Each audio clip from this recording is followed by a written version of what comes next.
Your relationship with money might be the hidden reason why you're not signing clients. It's always easier for us to think, oh, I just need a new marketing approach, I need a new strategy, it's a new offer. But sometimes it can be the very way that you interact with money and think about money and deal with money that can be the difference between lack and scarcity or abundance and clients. I'm your host, Tiffany Gilliland, an Australian business and mindset coach with 10 years' experience in online marketing and the creator of the Business Bravery Framework. I help coaches to be brave so you can sign more clients even if you hate marketing and sales feel icky. From signing your next paying clients through to launching that dream group coaching program, the Business Bravery Framework helps you take bigger leaps without the mindset spirals. It's helped my clients double their investment in me, make thousands of dollars, and truly build their dream business. In today's episode, I am talking about money and specifically how you can sign more clients by changing your relationship with money. Okay. And this comes directly from my own experiences, right? And even some work that I've been doing in the last couple of months. And things have really shifted. So, this is about mindset, your attitude towards money, and I'm also talking about my own experiences with my business being my full-time income. Even though I don't work full-time hours in my business, it's my full-time income. And that shift between my attitude towards money when I had regular work, like, a job, part-time job, and then now, and how I've used that to shift my perspective and also some money journaling prompts. So, if you are wondering if this episode is for you, I tend to help coaches and service-based business owners and, coaches, course creators. And if you're trying to sign high ticket clients, right? If you're struggling, if it's been a while between clients, or if you know that you would just like to have more clients, but every time you try and take those next steps to try and grow things, things come up and it's kind of like the universe likes you at a certain level. Maybe you get sick, the kids get sick, something happens, or you suddenly take on a new project, which means that the dream clients don't come because you don't have time, you're busy with something else. There can be all of these things that can kind of prevent you from going to the next level, or even like signing your first paying clients in your coaching business, service-based business, right? This will work for everyone, okay? In fact, to be honest, if even if you've got a product-based business or something, what we're talking about today will apply, right? But I like to kind of keep the examples there for the people who I'm talking to. So, your relationship with money might be the hidden reason why you're not signing clients.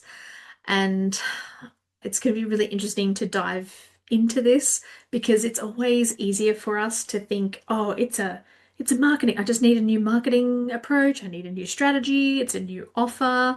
But sometimes it can be the very way that you interact with money and think about money and deal with money that can be the difference between lack and scarcity or abundance and clients.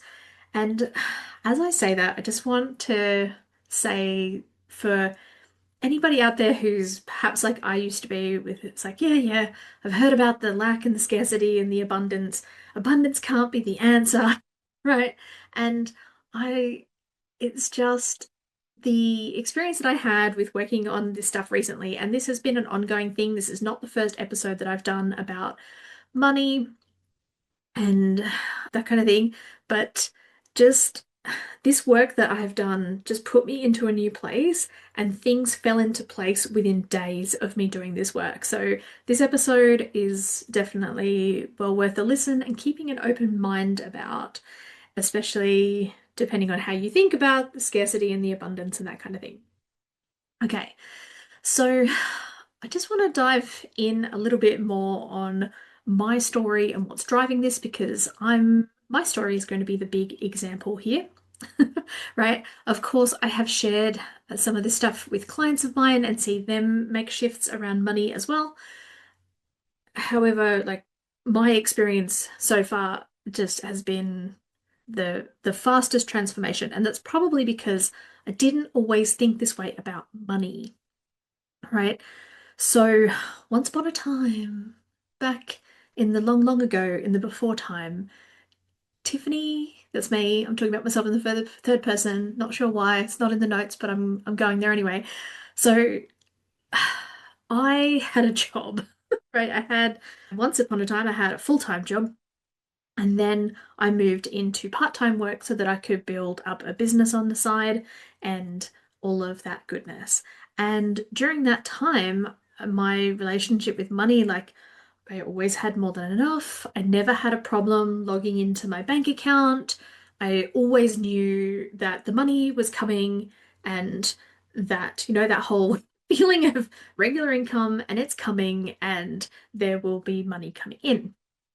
So then let's switch up to, so I was building my business on the side of my day job, my part-time day job for like 6 years because my day job was actually kind of awesome in a lot of ways, right? I had as much flexibility as a business owner. I, did part-time hours.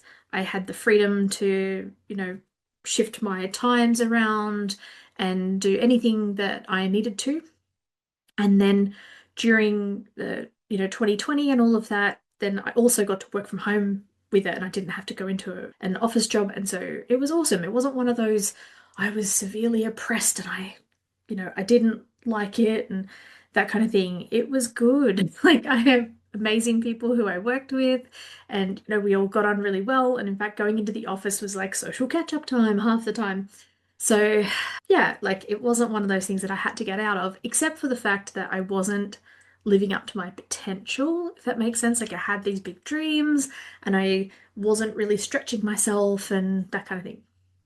So anyway, get to 2021 and they turn around and say they want everybody back in the office, but I'd built my business to this point where I just needed more flexibility and I was like, okay, now's the time to go full time. I had regular service-based clients at that time and I was doing coaching. I've always been doing a mix of services and coaching for the most part as much as I've tried to just focus on coaching, the regular service-based business has been a great way to keep money coming in.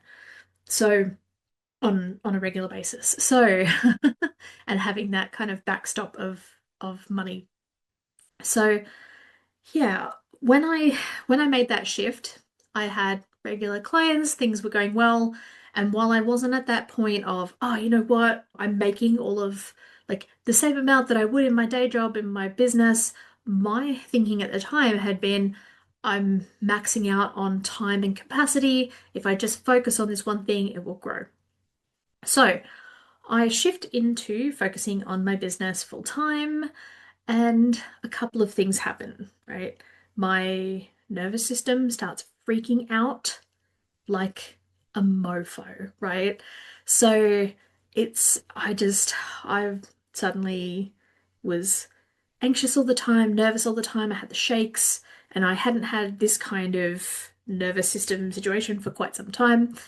And I was kind of like, hang on, but this was the dream. Nobody told me this is what the dream would be because my brain was just freaking out about that the money might not be there now because like it's all on me. And I didn't have that backstop. So just for extra perspective, I do have a husband whose income covers the major stuff, living expenses and things like that. Another reason why I felt like it was an okay time to go all in on my business, and we don't have kids, so it's kind of like, what am I waiting for? You know what I mean? Like, I have this opportunity, I don't have to do it all independent, like I can maybe take advantage of this.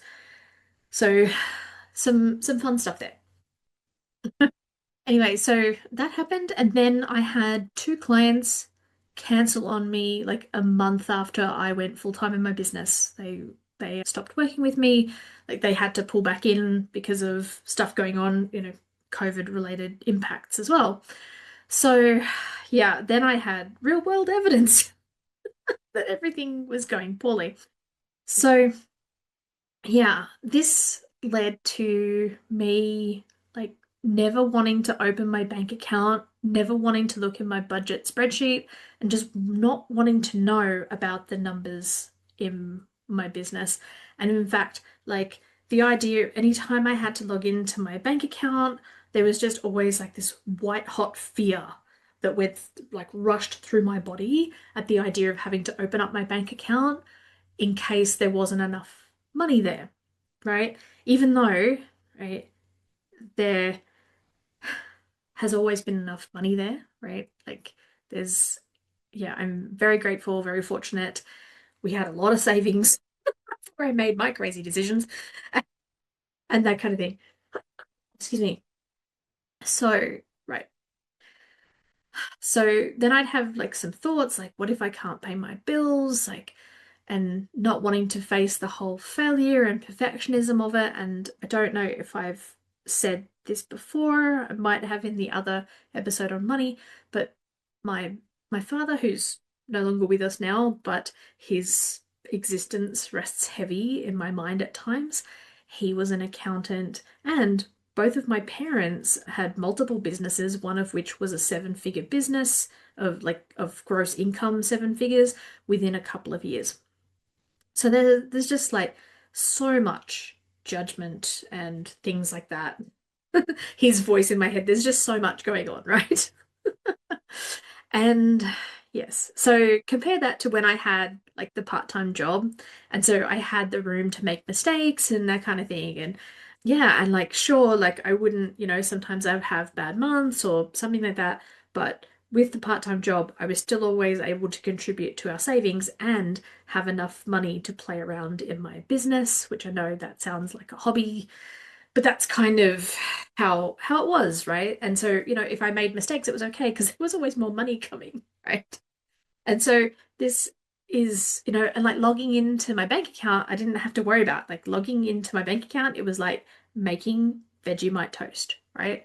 I say that for my international listeners. But, it's like making toast. It was no big deal. It was easy. It's like cleaning your teeth.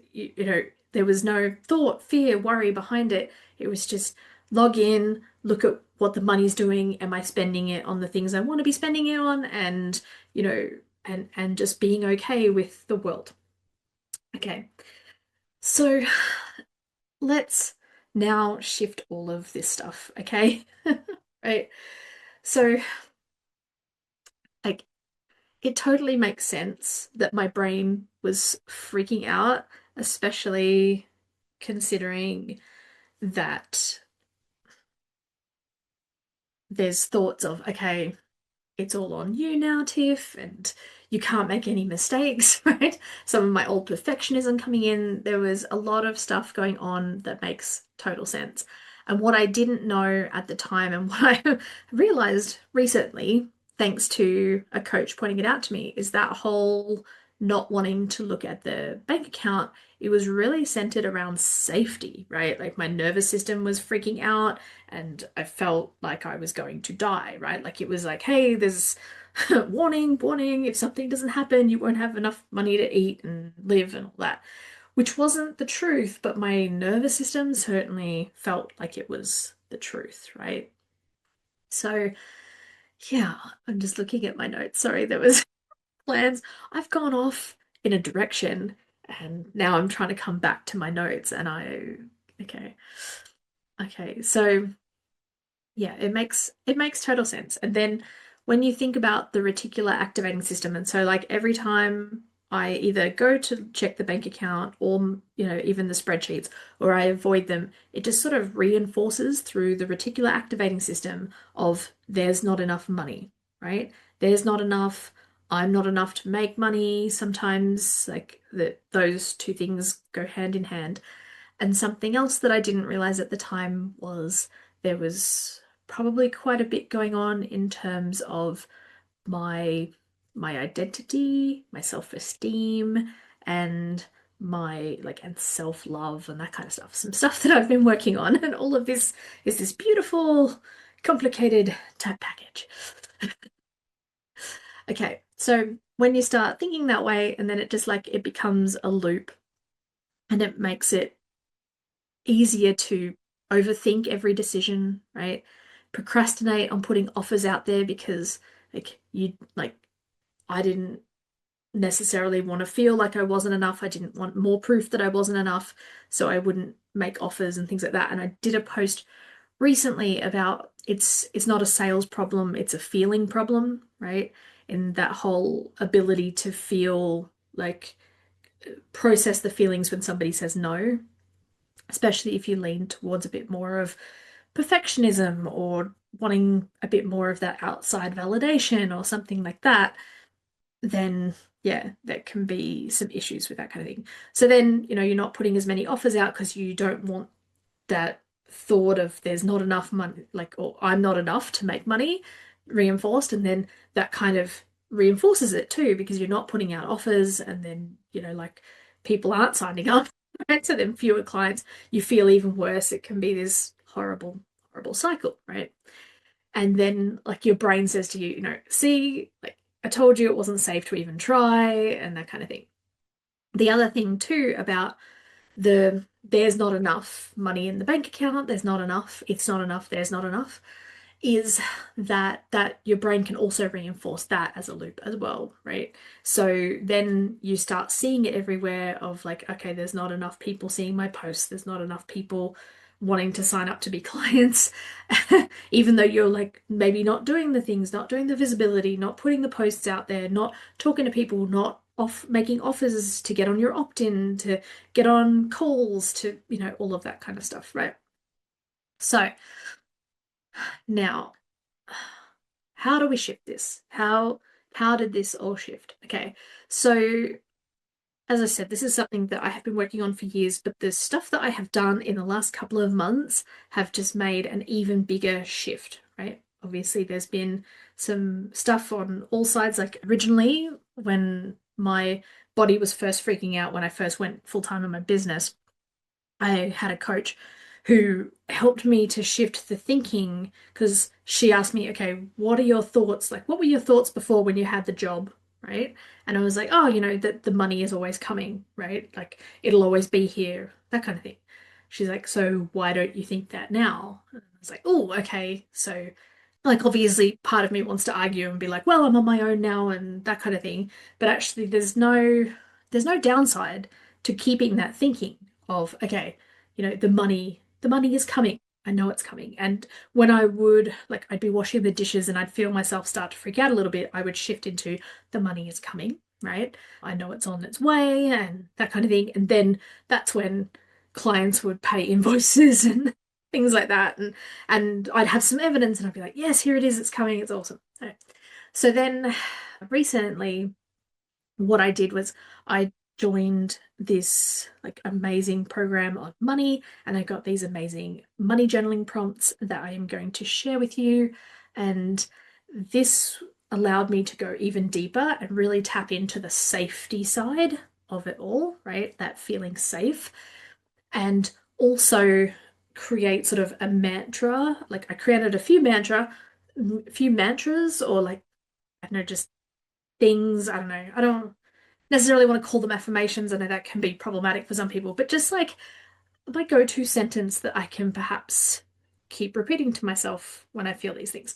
So, like one of those being, I am a safe and a worthwhile human, no matter the numbers in my bank account or budgeting spreadsheets. And even as I say that to you, I feel certain tenseness in my shoulders that I had just from talking about the how I used to feel about money.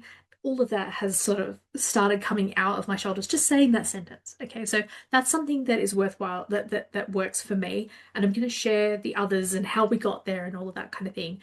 But I just wanted to say early in the episode that, for anybody else who like doesn't take anything else from this episode, you can take that one thing. Okay, right, you can take that one thing. So, coaches, if you're feeling frustrated that you're doing all the things but still not signing clients, this is for you. You're a new coach, you know coaching can change lives, and you're ready to sign your first two or more high ticket paying clients already, but it's just not happening. You're posting content, you're showing up, but your inbox is crickets, while your coach friends seem to be signing clients left and right with ease. You're starting to wonder, is it my offer, my niche, or maybe is it just me? Well, let me tell you, it's not just you. And you don't need another freebie or some vague advice that's not going to work for you. You need a clear, repeatable strategy and support that gets you focused on the right tasks. That's exactly what we do inside the Brave Coach Breakthrough, my 3-month one-on-one coaching program for new coaches who are ready to finally sign their first 2 or more high-ticket clients. We blend practical marketing foundations with the mindset work that actually gets results, because I know what it's like to think, who am I to be a coach? Can I really charge that much? I don't want to be too salesy. And my clients, they've been there too, and I've helped them move through it. Like my client M, who signed her first 2 clients in 60 days without a big launch. Another client D, who booked her first discovery call within 3 weeks of working with me and signed her first paying client a few weeks later. Or Tracy and Jess, who launched their first group program, signed their first 4 clients, and doubled their investment in me. You can do this too with the right support. We'll build your signature coaching package, clarify your message, the exact words you want to be using, and create a client signing strategy that feels like you, feels like the right fit for your personality. The whole program is designed to double your investment and make sure you have repeatable systems to keep signing clients well into the future. I have 4 spots open at the time of recording, but these will go fast. Book your free strategy call at tiffanyGstudios.com, TIFFANY, G for golf, STUDIOS.com, or find me over on Instagram at TiffanyGstudios, exact same spelling, no spaces, no underscores, and DM me the word breakthrough, or just say, hi, I heard you on the podcast. You can be the coach who gets paid to change lives. Let's make it happen. Now let's dive in to the journaling prompts. Oh, yes, before I dive into what they actually are, I just want to say that I worked through this process and then like I felt so good, and then within 2 days of working through this process the first time, I had somebody reach out to me who I hadn't spoken to in months, who said, "Hey, I want to sign up. I want to work with you and, teach me how to do your Facebook ads, that kind of thing." So that was awesome. I was like, oh, okay, this stuff works. Now, the other thing that I did after the journaling prompts too was really work on how I felt when logging into my bank account. And rather than looking at everything that came out of my accounts as an expense, a useless expense, and oh my gosh, I'm spending all this money, I'm spending too much, and I'm still not making any money, and all of these sorts of thoughts, and it's like every charge in my account was saying that to me. And you have to know, like, I don't spend money frivolously too much, right? Like the stuff that I invest in helps me with my business. It's just that it all adds up, right? Like I've got a bookkeeper and bookkeeping software so that I can invoice people and do my taxes right. I have an assistant who works for me to do the to do scheduling and graphics and helps me stay on track with my social media. I have I invest in software like for emails and for my website, and like all of that stuff adds up, right? And then I have money put aside for like the annual payments and things. And I have money put aside for like my share of the electricity and the internet here for my business. And then money put aside for things like saving up to replace computers and things like that. Like there can be a lot of hidden expenses. That's a whole different episode. But still, it's really easy for my brain to say, but you're still not making enough money, you must be spending poorly, and some of that kind of stuff. And it was shifting that to being able to sort of see the abundance. And it's like, isn't it great that I've just been able to pay for all of this stuff and that I haven't run out of money and that the money flows and ebbs and flows? Anyway, that was stage 2. Stage 1 was getting through these money journaling prompts, which I'm going to share with you because hopefully you'll then see how I got to these things. So, little teaser for what's to come. So the money journaling prompts, it's this set of questions. Is it 5 questions? One, two, three, four. 4 questions. Okay. So the first question is what situations around money make you feel anxious, unworthy, or not enough? Choose your top 5 situations, and these will be used in the following questions, right? And some examples that I had was looking at your bank account, seeing your bank account drop below a certain amount, earning a higher amount than usual, having a new client sign up unexpectedly, right?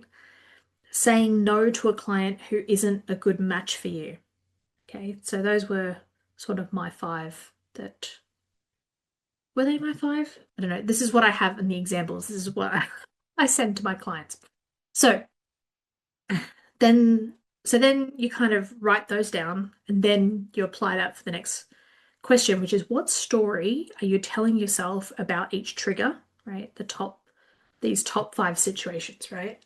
So like the I'm not safe was at the core of every single one of mine, right? I'm not safe. I don't have enough. I'm not enough, right?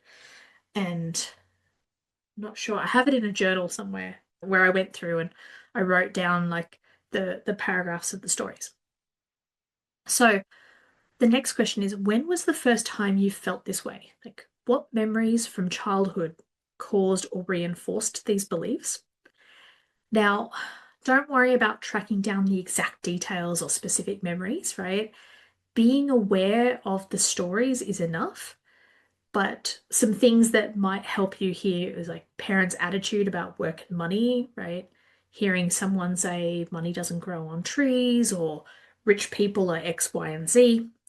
You don't want to be like someone who does X or Y, right?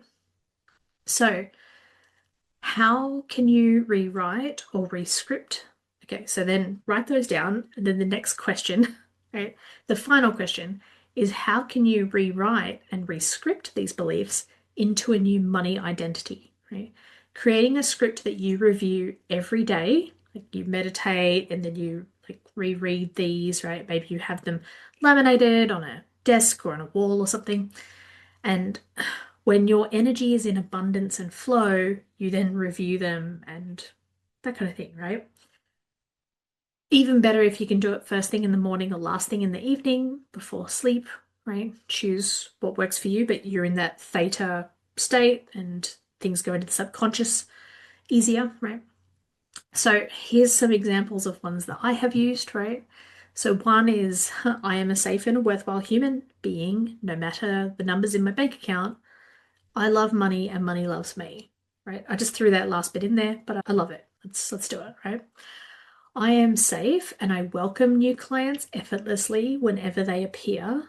I am safe to receive and grow. Okay, so for those of you who might be stuck at a certain level and don't feel like you can get past it, this you need to be able to feel that level, feel it before it's happened, step into that identity before it's happened, so that when it does happen, you don't go, oh, this isn't me, and your subconscious kind of like sabotages it, and you don't show up and you don't send contracts on time, you don't send follow-ups on time, you don't meet deadlines and some of that self-sabotage stuff. Right? So I am a safe and a worthwhile human being. I effortlessly welcome additional income whenever it appears, and I am safe to receive and hold it. Now, I know that one to some of you might sound crazy because it's like, no, we want more clients. Why would we worry about getting new clients? Well, my perfectionism and control and things like that, especially when I'm worried about my health or my mum's health, sometimes I worry about taking on new clients because it's like, oh, what if mum's health happens and I can't keep up with it? You know, there's some of these things, right? Stuff trying to keep me safe in my current level, my current reality. So this is why I have to be able to, like, I effortlessly welcome additional income whenever it appears, and I'm safe to receive and hold it. Okay, so that you can go to that next level. For some of mine, right, and yours, I'm sure will be different, but I'm safe to reorganize my time and priorities to allow for mum's care and my own health as needed. My own health as needed. My business supports this flexibility. money flows to me effortlessly, even when mum's or my health is a priority, right? So taking away some of my blocks and my excuses, right? And I am safe to put new programs, courses, workshops out into the world. I am a worthwhile human with ideas that help people make huge shifts and get amazing results. I am safe to receive and grow.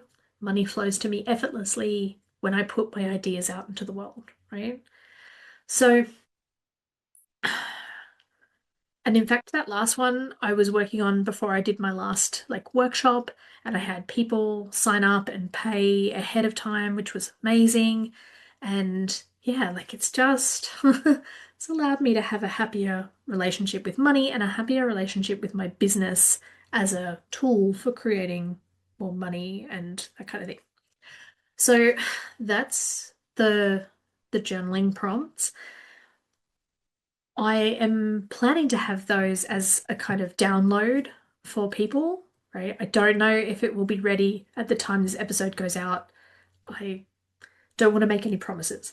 But if you listen to this and you want to know about that and get that download, come over to the website, take a look.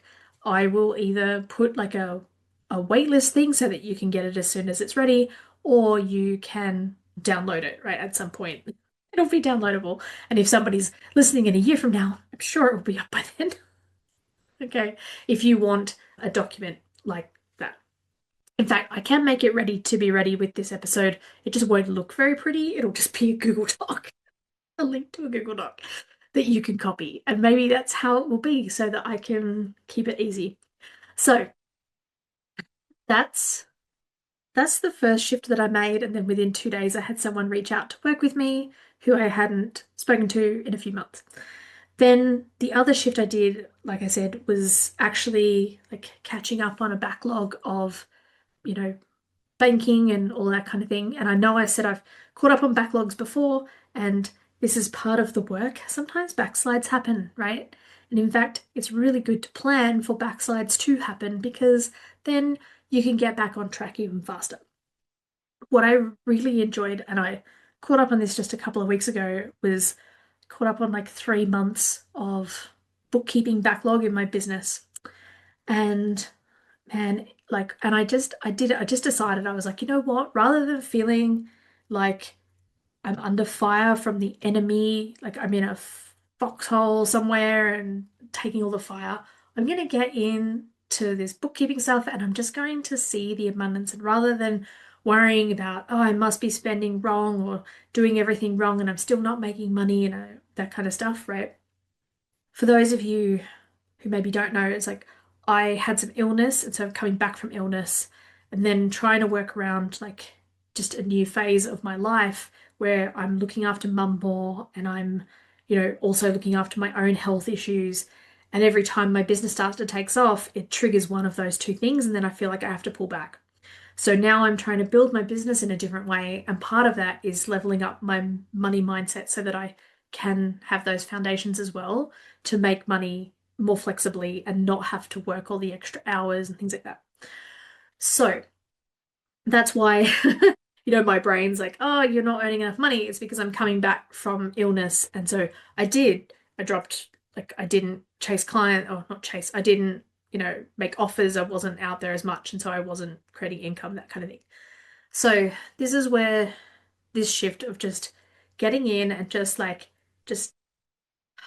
treating being in the bank account and the like my spreadsheet, just treating it like it's a spa day. And it's just like, oh my God, I can't wait to get into my numbers and just enjoy this and just like try it on as like, you know what, it's possible to just enjoy being in the numbers, because the version of me who earns lots of money, she loves being in the numbers, right? Like not down to the finest detail, but she's like, even say the version of me who has the six-figure business, is making 10K a month or whatever, right?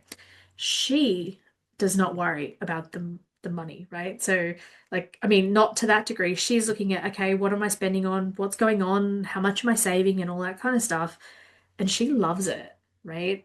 And it's like, okay, let's step into being that person now. And like, this is what I do with my clients when, especially my clients in the Brave Coach Breakthrough. It's like, okay, let's imagine you've signed your first two high paying clients, your high ticket clients already, and show up to business being that person already, right? Because then it just makes it even easier, faster to actually make that happen. And yeah, like it was just so much fun being that person, right? And catching up on the numbers.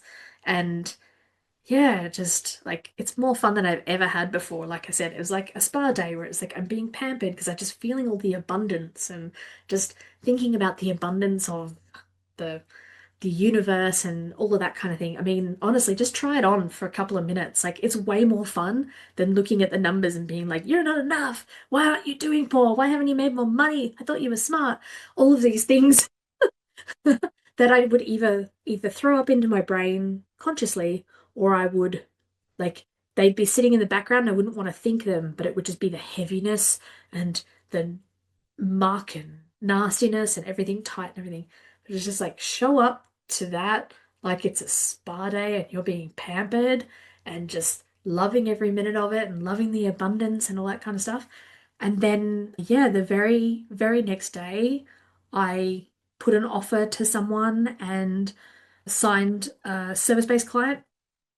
And yeah, and it's like ongoing thousands of dollars.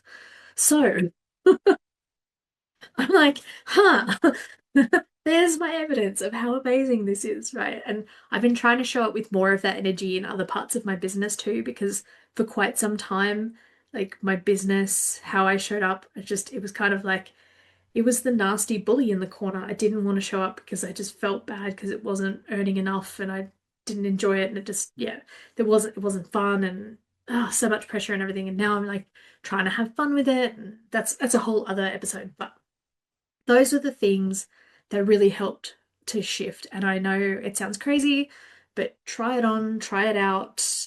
Tell me your shifts and how it works for you, or if you even were inspired to change anything. Even that spa day idea, it's like I need to make a reel on that, I think. Like a real reel, not just a clip from the podcast, but a real one. And yeah, I just oh man. So some of some key takeaways, like from my experiences, you can kind of see like money is energy, okay? And like this experience too has really reinforced like the ebbs and flows of money. It's like I kind of try and see it like being at the ocean. And it's like sometimes it's like, the big wave hits you and like then money goes out as well, right? Like, as the tide goes, like it goes out and then it comes back in, or not the tides, but the actual my analogy's falling apart as I explain it. Like, the big wave comes over you and then it moves out and then it comes back in the wave and moves out. And it's like that ebb and flow, right? And so I guess when it's like ebbing, it's being assured that the flow will come as well. Not that I want to set anyone up for ebbs and flows, but I guess it's just like seeing it of like, hey, like it's okay that this money goes out of my business, right? Because I know everything will be coming back to me. That's how I see it. I don't want to set people up for the ebb and flow of like feast and famine of your business, right? But please also know that there's like sales systems and things that I do repeatedly to sign clients that also come into this. But how I feel about money affects my ability to go and take those actions and make offers and talk to people and get them on calls and that kind of stuff, right? So the the other part that I want to talk about here is just like releasing that judgment of oh, you should be doing more, or why haven't you made the money by now, or why won't they, and maybe even releasing the entitlement of why hasn't anybody signed up yet, right? And just like means that you can just be you and show up as you and passionately as well, right? You don't have to overanalyze every decision. And like when someone says no to you, like it's okay. So I posted a story the other week where I was celebrating my no's before I even celebrated my yeses. Okay. So that week, a couple of weeks ago, I, you know, I started putting out offers just because I'd gotten into that abundance thing and that whole, it's okay when money goes out because money will be coming back in too, and it's all awesome and the abundance. And I sound like a cliche, but like it worked and it made me feel awesome at the same time. And then the money showed up the next day, right? And then what I really enjoyed was I put more offers out. Like I offered people to get on calls, to sign up to an opt-in, and I ended up with two no's and two yeses, but one of the yeses was worth thousands of dollars. So yeah, I need to go and repeat that this week as well. So yes, anyway, this has been an amazing story to share with you guys. And like I said, if you feel like this has inspired you in some way, I'd love for you to reach out. Come over and find me over on Instagram at Tiffany G Studios, Tiffany G for golf, Studios. No underscores, no spaces, right? Come and find me, chat with me. I would love to hear how this landed. If you've put any of this into practice and you've made a big breakthrough, share it with me or tag me on something. I would just love to know how this flows out into the world, because the way you feel about money, like, and really like in the Brave Coach Breakthrough program, that's one of the biggest things that we work on, really. I mean, people think that it's about the offer and the sales, but the biggest thing, the underpinning thing is that money mindset situation, right? And how much, like we can get into that and shift that, right? So, so simple action steps from today is sit down with the money prompts, okay, and do those, right? Set some time aside. It's so worth it. And you know, review that rescripting every day after doing some meditation or something like that. Stick it on your mirror, your laptop, whatever. And then also just try out that whole looking at the abundance and feeling like it's a spa day. I mean, what if you approached business like it was like you were at a spa day? Like, what would you do differently? How much more fun would that be? My gosh, it feels like it's a whole other episode. So, okay, I hope that this has helped you, right? And yeah, thank you so much for listening. I'm going to finish it up here. Thanks so much for listening. That's it from me. Bye for now. If you're a new coach who's ready to finally sign your first two high-ticket clients, but you're stuck wondering what you're missing, then the Brave Coach Breakthrough is for you. It's my 3-month one-on-one coaching program where we blend strategy and mindset to help you confidently sign clients without feeling salesy. Spots are limited. Book your free strategy call now to see if this is the right fit for you. Come over to tiffanyGstudios.com, Tiffany G for golf, Studios.com, or find me over on Instagram at Tiffany G Studios and DM me the word breakthrough to get a link to book your call. Let's get you paid to coach and change lives. Thanks for listening to the Business Bravery Podcast. Has this episode inspired you to do something brave? Even if it's only send a difficult email, please share it with me on Instagram or other social media channels. Feel free to tag me at Tiffany G Studios. That's Tiffany G for golf, Studios, no spaces, no underscores, etc. Or you can use the hashtag Business Bravery Podcast so that I can cheer you on, and together we can inspire other coaches and course creators to do brave things in their business and life. Now, I'm Tiffany, and I'll leave you with this one last thing. What's one brave thing you're going to do today? It doesn't have to be big. Even the smallest steps can create the most massive results. So again, feel free to share it with me either publicly or privately so that I can cheer you on. That's it from me. Until next time, bye for now.